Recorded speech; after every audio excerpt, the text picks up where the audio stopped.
ডিমের তো অনেক রেসিপি তোমরা আগে ট্রাই করেছো। একবার আমার মতন করে এই রেসিপিটি বানিয়ে দেখো। যেমন টেস্টিতে হবে, তেমনি বানানোটাও খুবই সহজ। বেশি কয়েকটা মশলা, পেঁয়াজ, টমেটো, টক দই আর ঘরোয়া কয়েকটি উপকরণ, তাতেই কিন্তু একদম বাজিমাত। কারণ ডিমের এই রেসিপি ভীষণই দুর্দান্ত তৈরি হতে চলেছে। তাই স্কিপ না করে তোমাদের কাছে রিকোয়েস্ট রইল, পুরো ভিডিওটা দেখতে থাকো। নমস্কার, বেঙ্গলি পাকশালার আরও একটা রেসিপিতে তোমাদের সকলকে স্বাগত জানিয়ে আজকের ভিডিও শুরু করছি। তো প্রথমেই আমরা যেটা করব, ডিমটাকে সিদ্ধ করে নেব।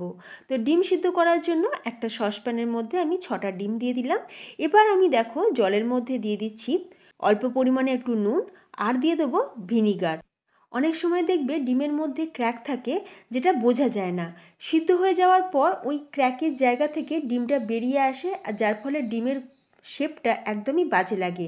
তাই একটু ভিনিগার দিয়ে সিদ্ধ করলে কি হবে, ওই যে ক্র্যাকের জায়গাটা কিন্তু পুরো টোটালি বন্ধ হয়ে যাবে, মানে ডিমটা সিদ্ধ হয়ে যাওয়ার পর বেরিয়ে আসবে না। তো ভিনিগারটা দেওয়ার এটাই কারণ। তোমরা ডিম সিদ্ধর সময় অবশ্যই একটু নুন আর 1 চামচ ভিনিগার দিয়ে ডিমটাকে সিদ্ধ করে নেবে। তো খুব বেশিক্ষণ সময় না, হাই ফ্লেমে 10 মিনিট। ডিমটা যতক্ষণ সিদ্ধ হচ্ছে, অন্যদিকে আমরা গ্রেভিটা বানানোর জন্য মশলাটা রেডি করে নেব। তো গ্যাসের উপর একটা ফ্রাই প্যান বসিয়ে তাতে বড় চামচের 1 চামচ সাদা তেল গরম করে নিয়ে তাতে এবার দিয়ে দেবো 1 চা চামচ গোটা জিরে আর 1/2 চামচ মৌরি। এবার জিরে আর মৌরিটা দিয়ে একটু ফ্রাই করে নেওয়ার পর এরপর আমরা কিছু ভেজিটেবল অ্যাড করব। তো এখানে আমি নিয়েছি পেঁয়াজ, আদা, রসুন আর টমেটো। টমেটোর যে বীজের অংশটা, তো সেই অংশটাই আমি নিয়েছি। টমেটোর বাইরের দিকে যে মোটা অংশটা, সেটা কিন্তু আমি এখন দিচ্ছি না। তোমরা চাইলে গোটা টমেটো দিতে পারো। তো আমি এই বীজের অংশটা দিয়েছি। সেটা কেন, সেটাও আমি তোমাদের বলবো। তো ভিডিওটা দেখতে থাকো। তো এবার আমরা প্রথমে পেঁয়াজ, আদা, রসুনটাকে দিয়ে একটু ফ্রাই করে নেওয়ার পর টমেটো দিয়ে দিলাম। টমেটো দিয়ে কিছুক্ষণ নাড়াচাড়া করে নেওয়ার পর এরপর আমরা বেশি কিছু মশলা দিচ্ছি। স্বাদ অনুযায়ী নুন, ঝালের জন্য দিয়ে দিলাম লঙ্কার গুঁড়ো বড় চামচের 1 চামচ, কাশ্মীরি লঙ্কার গুঁড়ো দিলাম বড় চামচের 1 চামচ, সুন্দর একটা কালার আসবে। হলুদ গুঁড়ো দিয়েছি 1/2 চামচ, ধনের গুঁড়ো দিয়েছি বড় চামচের 1 চামচ। এবার দিয়ে দেব বড় চামচের 2 চামচ ফ্যাটানো টক দই। টক দই দেওয়ার সময় গ্যাসের ফ্লেমকে একদম লোতে রাখতে হবে, আর টক দইটা ভালো করে ফেটিয়ে নিয়ে তারপর দেবে। দেখবে যে টক দই কিন্তু কখনোই ফেটে যাবে না। আর এই যে দেখো, মশলাটাকে দেখো খুব ভালোভাবে কিন্তু কষানো হয়ে গেছে। এবার আমরা এই মশলাটা ঠান্ডা করে নিয়ে পেস্ট বানাবো।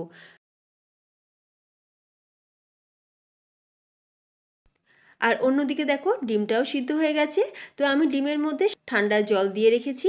এবার ডিমগুলোকে একটু করে ফাটিয়ে নিয়ে আবার আমি জলের মধ্যে দিয়ে দেবো। একটু করে ফাটিয়ে নিয়ে জলের মধ্যে দিয়ে রাখলে দেখবে ওই ফাটার জায়গা থেকে জলটা ভেতরে ঢুকবে, যার ফলে ডিমের খোসাটা ছাড়াতে কিন্তু সুবিধা হবে। এটা একটা দারুণ টিপস, তোমরা কিন্তু অ্যাপ্লাই করে দেখতে পারো। আবারও আমি গ্যাসের উপর ফ্রাই প্যান বসিয়ে তাতে দিয়ে দেবো বড় চামচের 1 চামচ ঘি।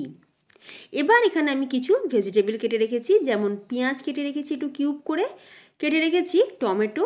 আর এই যে দেখো, তখন যে আমরা গ্রেভিটা বানানোর জন্য টমেটোর বীজের অংশটা দিয়েছিলাম, এখানে কিন্তু আমি রেখেছি টমেটোর ওই যে শক্ত অংশটা। তো আমি তখনই বলেছিলাম যে টমেটোর শক্ত অংশটা আমরা পরে ব্যবহার করব, তো এটা সেটারই কারণ। প্রথমে ঘিয়ের মধ্যে পেঁয়াজটাকে দিয়ে দিলাম, দিয়ে একটুখানি ফ্রাই করে নেওয়ার পর ডিমগুলোকে দিয়ে দিলাম। ডিমগুলোকে দিয়ে গায়ে একটু আঁচ লাগা পর্যন্ত অপেক্ষা করব। খুব বেশি কিন্তু আমরা ডিমগুলোকে লাল করে ভাজলে হবে না, গায়ে হালকা একটু আঁচ আসবে, তখন দিয়ে দেবো টমেটো। আর খুবই সামান্য পরিমাণে একটু নুন দিয়ে দিলাম, যাতে সবজিগুলোর মধ্যে বা ডিমের মধ্যে নুনটা একটু ঢোকে। তো সবজিগুলোকে হালকা একটু টসে করে নিলাম, খুব বেশি কিন্তু ভেজে ফেললে হবে না। পেঁয়াজ বা টমেটোর যে ক্রাঞ্চি ব্যাপার, সেটা কিন্তু থাকতেই হবে। আচ্ছা, এবার আমরা এগুলোকে ঢেলে রেখে দিলাম একটা পাত্রের মধ্যে। তারপর ওই ফ্রাই প্যানের মধ্যেই দিয়ে দেবো বড় চামচের 1 চামচ সাদা তেল আর 1 চামচ ঘি। এবার ঘিটা মেল্ট হয়ে গেলে এখানে দিয়ে দিচ্ছি আলু। তো এখানে আমি 2টো আলু এই রকম দেখো একটু কিউব করে কেটে রেখেছি, ছোটো সাইজ করে কেটে রেখেছি। এবার আমরা আলুটাকে একটু ফ্রাই করে নেব। তোমরা চাইলে আলুটা ডিরেক্টলি গ্রেভির মধ্যে দিয়েও ফুটিয়ে নিতে পারো, তবে আমি আলুটাকে একটু ভেজে নিচ্ছি, যাতে রান্নাটা তাড়াতাড়ি হয়। এবার আলুটা তাড়াতাড়ি নরম হওয়ার জন্য একটু নুন দিয়ে দিলাম, দিয়ে ভালো করে একটু ভাজা ভাজা করে নিচ্ছি। চাপা দিয়ে ভাজলে দেখবে আলু ভাজাটা তাড়াতাড়ি হয়ে যাবে।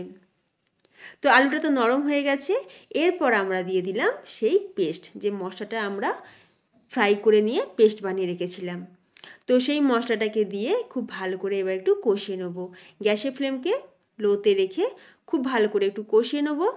আর আলু আমাদের মোটামুটি 80% কুক হয়েই আছে। খুব ভালো করে মশলাটা কষিয়ে নিতে হবে। আর এই যে দেখো, যেহেতু মশলাটা অলরেডি আমাদের কুক রয়েছে, তো আলুর সাথে একটু কষিয়ে নেওয়ার পর আমরা দিয়ে দিলাম মিক্সির জার ধোয়া জল। 2 কাপ পরিমাণে জল দিয়েছি, দিয়ে খুব ভালো করে আরও একবার একটু নাড়াচাড়া করে নেব। ফ্রেন্ডস, ইউটিউবের সাথে সাথে ফেসবুক, ইনস্টাগ্রামেতেও আমার বিভিন্ন সহজ রেসিপি ভিডিও দেওয়া আছে। তোমরা যদি সেখান থেকে দেখো তাহলে পেজটাকে ফলো করে নেওয়ার জন্য তোমাদের সকলের কাছে অনুরোধ রইল। সামান্য পরিমাণে একটু চিনি দিয়ে দিলাম, যেহেতু আমরা টক দই দিয়েছি তো তার স্বাদটা ব্যালেন্স করার জন্য। আর নুনটা একটু কম ছিল, তো সেই জন্য একটু নুন দিয়ে দিলাম। এবার আমি চাপা দিয়ে গ্রেভিটাকে ফুটিয়ে নেব।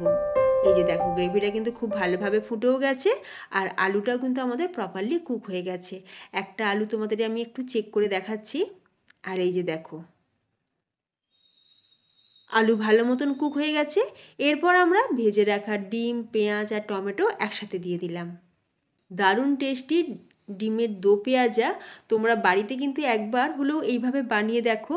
আর তোমরা দেখতেই পেলে যে বেশি কয়েকটা মশলা, বেশি কয়েকটা উপকরণ, যেগুলো আমাদের সবার বাড়িতেই থাকে। আচ্ছা, তোমাদের এখানে বলে রাখি, আলুটা দিয়েছি এটা সম্পূর্ণ অপশনাল, তোমরা চাইলে নাও দিতে পারো। তোমরা হয়তো অনেকেই আলু খাও না বা পছন্দ করো না, তো তোমরা আলুটা স্কিপও করতে পারো। এবার ওপর থেকে একটু কাঁচা লঙ্কা কুচি আর স্প্রিং অনিয়ন আমি ছড়িয়ে দিলাম। তো ডিমের দো পেঁয়াজা একদম তৈরি।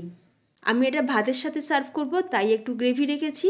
তোমরা যদি রুটি পরোটার সাথে সার্ভ করো তাহলে গ্রেভিটা আরও একটু ঘন করে নেবে। তো তোমাদের কেমন লাগলো আজকের রেসিপি অবশ্যই আমাকে কমেন্টে জানিও। রেসিপি ভালো লাগলে ভিডিওটাকে শেয়ার করে দিও তোমাদের ফ্রেন্ডস এবং ফ্যামিলির মধ্যে।